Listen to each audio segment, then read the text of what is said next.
Ladies and gentlemen, welcome back to another video of our channel. So today I have a very special guest, one very talented, handsome individuals.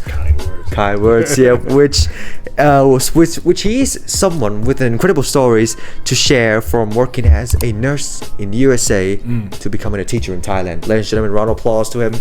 What is your name? Where do you come from? It's Teacher Mark. Come from the USA, from Michigan, and I'm really happy to be here. All right, so today he's going to be sharing his inspiring journey to you guys. So let's just dive right into it, shall we? Let's do it. Yep. Let's do it. Okay, so let's just start off with a bit of your background. So you grew up in Michigan. That's right. You're born in USA. Yep. You're a homegrown USA man. What made you choose nursing as a career? Oh, okay. So nursing is always, I've always been interested in helping people and healthcare both. And so because of that, nursing was an obvious choice. Nursing there's a lot of opportunity with it.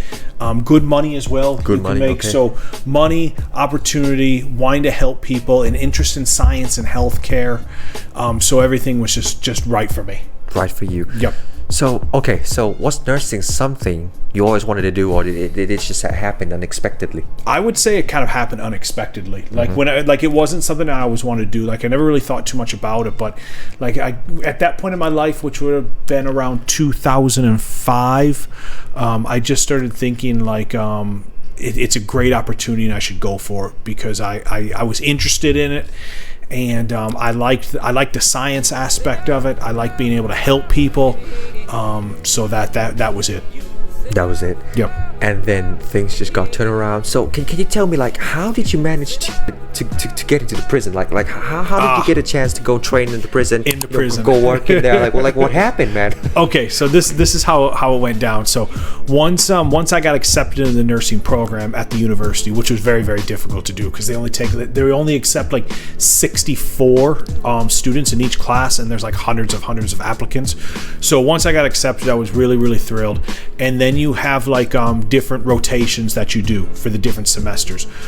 For example, the first one was a general health care, where you're in the hospital helping people, kind of a traditional setting. Then after that, you go into a maternity ward for a rotation there, and that's 3 months of helping pregnant women and families. And I was fortunate enough to be assigned to some families and got to see some incredible stuff and the miracle of childbirth, be around all that. Then there was a pediatric ward where you're helping children, and that was a rotation that was 3 months. I really loved that, helping children. And then one of the rotations that you do is a mental health rotations. Okay. It's a 3-month rotation, and our class had 64 students, and you're split up into 4 groups. And 2 of the groups were assigned to different hospitals that had a mental health wing inside of them, so they would go to the hospitals and deal with patients there. One of the groups was assigned to a traditional mental health institution, which I guess you could call an asylum, and that was a standalone facility, kind of something you would see out of a movie, I suppose. And it was a mental health care facility where they would go. And one of the groups was assigned to a state penitentiary, a prison, the real deal, the real deal. Okay. Yep. And you were assigned to prisoners in this prison, and you had to research and give a diagnosis and a care plan about their mental health. And that was what I got assigned. My group, we had there must have been 16 of us. So the 16 of us, we were assigned to the prison, and that's how it began. That was it. Ladies and gentlemen, he's working in Fox Rivers. Fox River. Was it Fox River? Wait. Okay, so all jokes aside, do you still remember what's the name of the penitentiary? I do. Okay, what is it? It was called Ionia. Ionia State Penitentiary up in Michigan. And I'm not sure if it's still opened or not. I'll have to check that out, because again, now this is 20 years ago now, and with cutbacks, and maybe they built a new facility. I don't know, but it was Ionia State Prison, Michigan. Okay, so now let's dive right into the prison. So what was it like working as a nurse in a prison? Like, could you describe what you do in there? What's your daily routine in there? Like, what's going on in there? Yeah, well, it was fascinating. It was scary. It was interesting. It was an incredible experience. So we would go there 3 days a week. Quite sure, yeah, it was 3 days a week. It was like Monday, Wednesday, Friday. We would go, and we would spend all morning there. And we'd have to show up at the prison. We'd have to be there by like 8 a.m. and then we would finish around like 12:30. And I would show up. It was about 1 hour from my house, so I had to drive there early in the morning. And you would arrive, and then you have to go through like a clearance, a lot of checkpoints you would have to go through. So once you went through like these clearance checkpoints, then you went into like the waiting room, I guess it was, and I would wait there, and all the students, all 16 of us, would gather together, and then we would have our teacher with us as well, our nursing instructor, and then from there we were led into the prison with the prison guards. With prison guards, they would take us in. Yep. Okay. And so then we'd get in. And we would get inside at probably about like 8:30, and we would go into like a big room in the prison. It was kind of like a waiting room as well, I guess we could say, like a meeting room they would have, but it's inside the prison. And then each student had their own table. So there was like, maybe 20 tables in there. Everyone had their own table, and then you would sit there, and then a few minutes later, the prisoner that you were assigned to would come out and sit down with you, and you would start your conversations. Start a conversation. Yep. And that whole time when you're in there, you would meet them from maybe like 8:30, 8:45 to about 9:30. So about let's say 1 hour roughly, or 50 minutes of talking, and you would ask them a lot of questions, figure out where their mental health was at, kind of put together the puzzle about what led to their mental health being the way it is, and then make a care plan for him. The prisoner that I was assigned to, I still remember him well. You still remember him yeah. well? Okay. He was in there on a life sentence. It was life sentence? Murder. Murder, okay. Yep, it was murder. Yep, it was first degree murder. This happened back in the 1970s. So this would have been like, let's say it was probably around 2007 when this was happening. And his sentence, I think, was in the early 70s. So by that time, he'd been in there for more than 30 years. Okay. Let's say around 30 years, maybe 32 years he'd been in there at that time. And he's probably still in there right now. I'm not sure. But he was a very interesting guy. He had turned his life around. In order to be part of this program, this student program, these prisoners had to be on like good behavior. Good behavior. Yeah, like they weren't just going to throw in some prisoner who just been convicted, some murder to meet with students in solitary. It ain't happening. It ain't happening. Like this was like a big time privilege, big time to be one of the prisoners that was picked for this program, because all the prisoners wanted to do it because like it gave them it could break their routine, because in prison these guys get into a routine and like things can probably get a bit wild. They'd get boring, so this is like very, very big prestige for them. So you've got to be on good behavior for years and years and years to get picked for this program. And this prisoner that I was assigned to, he'd been doing well for a long time, and he told me all about his story, all about his background. And he was a musician. He was a musician from Detroit in the late 60s, early 70s. Motown was really big at that time. And he got caught up into a tough life of drugs and partying and whatnot, kind of, your classic stereotypes. And unfortunately, he made some decisions that led him to killing somebody. And then he had slowly started to turn his life around in prison, and things were on the right path for him, but he was never able to get out. He was never there? No, okay. As far as I know, he wasn't. Okay, because it's a life sentence. It's a life sentence. Yeah, it was life sentence. No parole possibilities. And he was going to be in there. I mean, sometimes when you get older, they'll have some clemency and release you, but I don't know if they were going to do it with him. But anyway, I was able to figure out his mental health problems all came from his childhood. It all came back to. Okay, I can see where this is coming from. It all came back to childhood with his parents, particularly his father, and that was it. All this stuff came from the past. Perfect. So, okay, so I had some curious questions. So, like, okay, you were telling me that you had this, sessions where you go face to face with the prisoners. Like, you asking them to see where their mental health are. Like, what questions were you asking? Like, do you still remember? Like, what are the types of questions do you ask them? Like what kind of questions? Like, do you still remember some of the structures of it? So, I mean, the questions would have been along the lines of. How do you feel today compared to the day before, the week before, the month before? Like, explain how your feelings have been, like a change in the last month or 2 months, and then they could go into details about that. Oh, okay. It would be like, do you feel like you're still able to like get anything out of your life? Being here in prison, are you find anything that motivates you? Stuff like that, and that could you ask enough of those questions, eventually you're gonna get some ideas about what their mental health is. Some ideas, okay, and that's where you start to help them. Yep. All right, that's right. That's pretty good thing you do. So since he works in a prison, ladies and gentlemen, he's been working with some tough guys in there, like some real deal gangsters in there. So I just want to ask, like, do you face any challenges, working in those situations, working in the prison, in that environment around you? Do you face any challenge with it? The challenge was always being aware of your surroundings. But this prison, I mean, this was like a maximum security penitentiary. So like, there was like guards everywhere. Like, there was never a time where I was like alone with prisoners. There was always guards around. I did feel safe in there, but you just never know. You never know what can happen.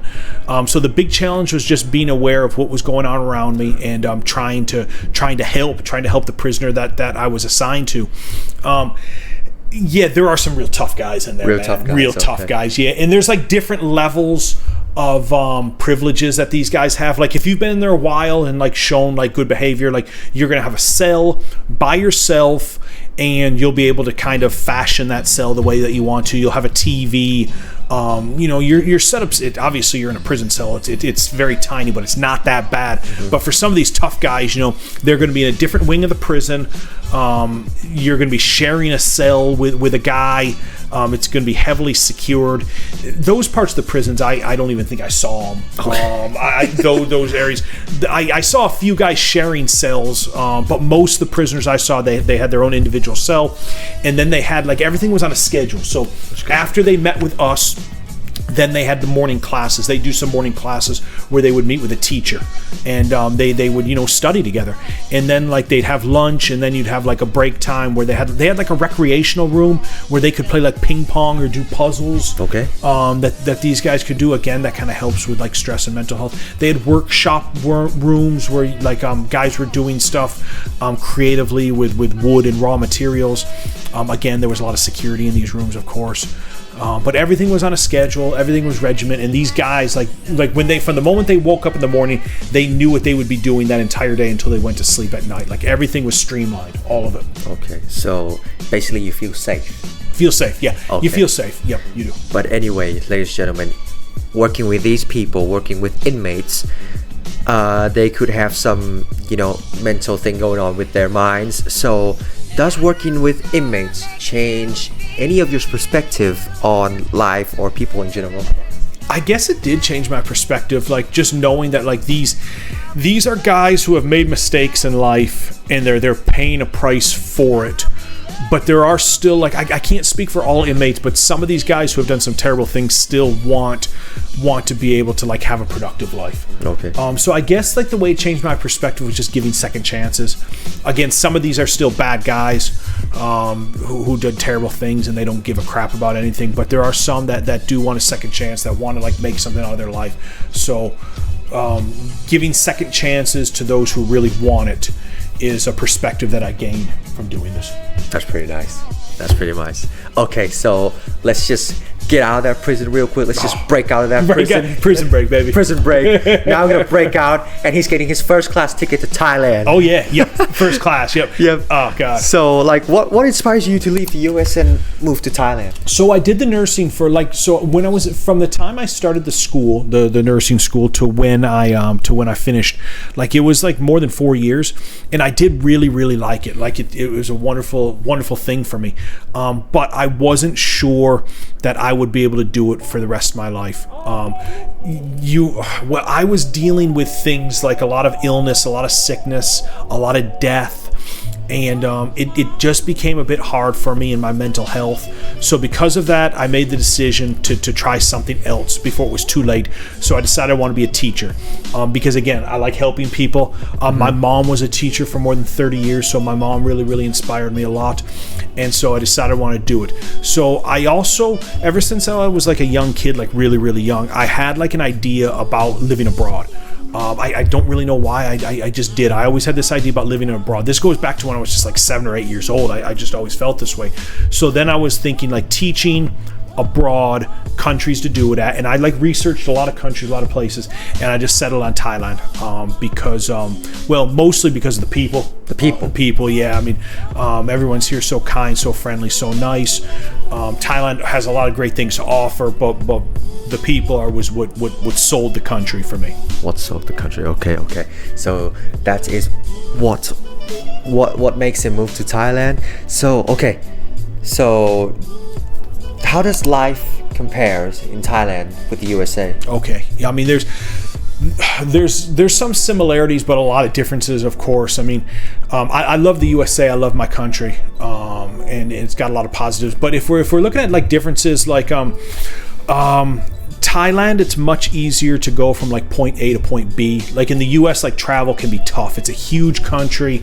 Even domestic flights are sometimes tricky.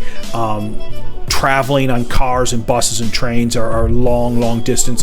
In Thailand, it's very nice to know that you can go from point A to point B in a pretty short space of time. You can go from mountains to beaches in an airplane in 1 hour. Like I really like that. So that's one of the big differences. Food culture, these are big differences as well. In the USA, the food's not bad, it's okay, but the food is like incredible in Thailand. Day-to-day life in Thailand is a bit more peaceful as well. The USA, like sometimes it can be more stressful. Yeah. Okay. So he's been teaching in Thailand. How many years have you been teaching in Thailand? 16. 16 years. 16 years. So he must be facing a lot of scenarios or situation here in Thailand. Yep. About the students. So do you have anything to share? All right, before you share something about the students, like can you give me anything that you feel about teaching Thai students? Like, how do you feel about them? Oh, I'm wonderful. Like Thai students are really kind, really nice, really polite. Like I've had wonderful experiences teaching Thai students in all the schools I've worked at. Like I've met some wonderful people, wonderful students, and it's been a privilege for me. Like getting to meet like over 16 years, thousands and thousands of students. I mean, some of them now are married and have children from so long, which is hard to believe, but I have nothing but great memories of teaching Thai students they're all very respectful and very smart and very kind of like inquisitive. Like they like to learn things and they like to ask questions. What about some funny stories? Oh God! I mean, there's loads, of course. There's loads. Like give me one. We could do a whole segment on stories, but okay. If you want one, like one of the first schools I ever taught in, this is going back like 15, 16 years ago. I was teaching. I think it was my second year at the school, and we got a new teacher, a brand new teacher, and he went in to teach the class. He was from South Africa, and he went in and like pretty quickly, like he came out of the class and came back to the office. I'm like, what's going on? Why did you leave the class? He's like, they threw a chair at me. It's like, what are you talking about? They threw a chair. He's like, one of the students threw a chair at me. I was like, are you serious? He's like, yeah, they threw a chair at me. I was like, well, what happened? He's like, I don't know. So I went down to the classroom to talk to the students, and I said, is it true? Did you throw a chair at this guy? And this isn't my class. I wasn't too familiar with this class, but one of the boys in there, like right away said, yeah, I threw a chair at him. I said, why'd you throw a chair? He said, I don't like him. I don't like this guy, and I don't want him in there. I said, well, give him a chance. He's like, I don't want to give him a chance. I don't want this guy in here, and don't send him back. I said, listen, like you don't have a choice. give him a chance. Let's see what happens. It's his first day. And kind of like after a back and forth, like the kid like kind of reluctantly like accepted to like let this teacher come back.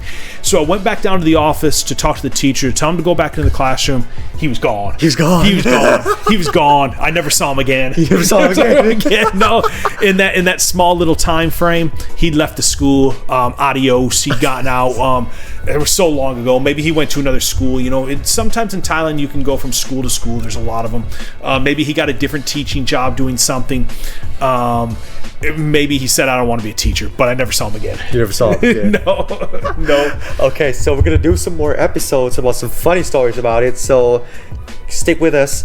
And okay, one last question before we go. What do you got, man? Do you have any advice for people that are afraid to make changes like you do? Oh, okay. Yeah, I have advice for that. Just do it. Just do it. Just do it. That's it. Because like it doesn't matter like if it doesn't work out or not. Like you're gonna gain something from it. So like the best case scenario is like it's gonna be this wonderful experience for you, and you're gonna have this great change in life, and you'll be able to achieve something. And I think that'll happen to like 70% of people who do it. The worst case scenario is it doesn't work out and you try something different and you gain some life knowledge from it, or it opened up a door for you to try something else later on down the road. Like I would say just do it. Like anybody can. Like somebody's not special because they do it. Somebody's special because they attempted to do it. They didn't just talk about it, they did it. So this goes for all people, whether you like are in a job you feel like you're stuck in, or there's a lot going on in your family and you have a lot of responsibilities. Don't forget about yourself and take a chance and just do it. Just do it. That's my advice. All right, ladies and gentlemen, that is going to be it for today's video. Keep an eye on us. We had some more stories to tell, but now we're just going to stick with it. And thank you for Teacher Mark. Thank you too. Yep, for being here. And I think that's it for today's video. We'll be back soon. I love that. Yep, we're just going to call it a day today. Thank you for watching. Subscribe, like, shares. Do what you want to do. Comment down below if you need advice. He's ready. Feel free to comment down below. Comments. Like he's ready to attack it. Like Ready to attack. it. Okay, so anyway, just enjoy your day. Have fun and just do it. We'll be back soon.